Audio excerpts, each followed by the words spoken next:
अभी धान खरीदी जो प्रदेश में चालू हो रही है, वैसे चालू होना चाहिए था वो 1 नवंबर से, लेकिन छत्तीसगढ़ की भारतीय जनता पार्टी की सरकार ने दिवाली के समय में भी न हमारे राज्य उत्सव के समय भी को ध्यान में रखते हुए 14 नवंबर से धान खरीदी कर को शुरू करी।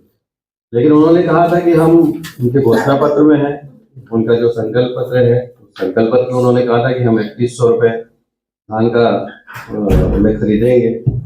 अब 3100 रुपये में धान उन्होंने खरीदा पिछले साल भी। इस साल चूंकि केंद्र सरकार ने 117 रुपया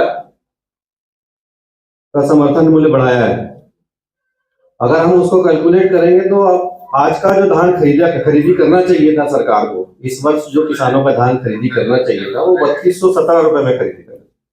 तो ये भारतीय जनता पार्टी की जो सरकार है वो किसानों के साथ दुगलापन कर रही है, किसानों के साथ छल कर रही है, किसानों के साथ कपट कर रही है। भारतीय जनता पार्टी का जो चाल चरित्र चेहरा है वो इससे उजागर हुआ है।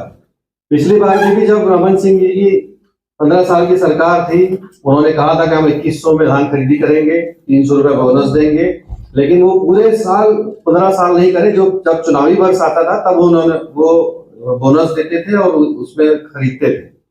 उसी प्रकार भारतीय जनता पार्टी का जो चाल चरित्र चेहरा है उसी को आगे बढ़ाते हुए ये साय सरकार ने भी यही काम किया है। आज उनको किसानों का धान जो है वो 3217 रुपये में खरीदना चाहिए था, लेकिन किसानों का धान वो 3100 रुपये में खरीद रहे हैं, जिसमें 2300 रुपये जो समर्थन मूल्य है उसको वो किसानों के खाते में डाल रहे हैं और आगे डाल रहे हैं।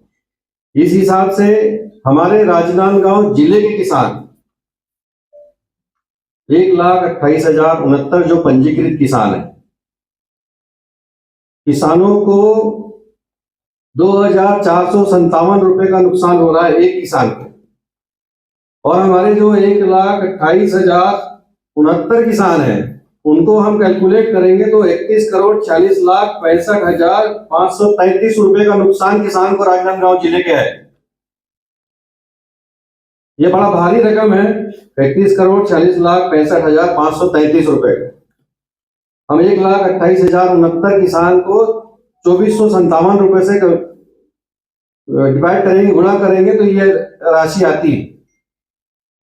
ये किसानों के साथ छलावा है, ये किसानों के साथ ये भारतीय जनता पार्टी की सरकार जो है वो छलावा कर रही है, किसानों के साथ धोखाधड़ी कर रही है, किसानों के पैसे में डाका डाल रही है ये सरकार। तो हम आपके माध्यम से मांग करते हैं कि भारतीय जनता पार्टी की जो सरकार है छत्तीसगढ़ की, वो किसानों को 3217 रुपए के हिसाब से भुगतान करे। उन्होंने अपने घोषणा पत्र में कहा था कि हम नगद काउंटर लगाएंगे। आप कहीं पर भी जाकर देखो, कहीं नगद काउंटर नहीं है। ग्राम पंचायत में नगद काउंटर लेके नगद पैसा देंगे, ये उनके संकल्प पत्र में है। जो एक आज जो है वो एक झूठ और छलावा नजर आ रहा है। भारतीय जनता पार्टी ने किसानों के साथ धोखा दिया है। बारदाना ये पहले उपलब्ध कराएंगे, कहा था कि बारदाना के लिए किसी को कमी नहीं होगी। आज बारदाना ये सोसाइटी में ये इनका निर्देश आ गया कि 50% बारदाना आप लेके आओ। अब ऐन टाइम में किसान जो है धान खरीदी के टाइम में जब धान बेचने जा रहे हैं तब वो 50% बारदाना कहां से लेके आए? तो ये जो सरकार है वो किसानों के साथ छल कर रही है, धोखा दे रही है।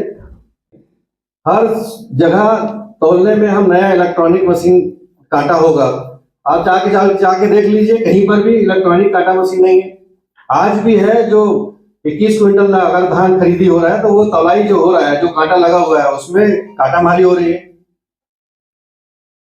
तो जितने इन्होंने घोषणा करी है, जितने इन्होंने संकल्प पत्र में, मोदी जी का जो संकल्प पत्र इन्होंने दिया है वो सब झूठ और छलावा साबित हो रहा है। आपके माध्यम से हम ये सरकार को से चाहेंगे कि वो 3217 रुपये दे और जो उन्होंने संकल्प पत्र में दिया है वो संकल्प पत्र का अपना घोषणा पूरा करे। और हमारे जो राजनांदगांव जिले के जो किसान हैं और इसके सहित जो प्रदेश भर के किसान हैं, जो पंजीकृत किसान हैं, वो ऐसा करोड़ों रुपए है जो उसको सरकार, ये जो भारतीय जनता पार्टी की सरकार है, ये तो राजनांदगांव जिले का बताया मैं। राजनांदगांव जिले के जो पंजीकृत किसान हैं उनका 31,40,65,000 रुपए जो कम मिल रहा है। ऐसे हम अगर इसको कैलकुलेट करेंगे प्रदेश के किसानों से तो ये करोड़ों रुपए का जो राशि है वो राशि ये भारतीय जनता पार्टी की सरकार हजम करने जा रही है। धन्यवाद।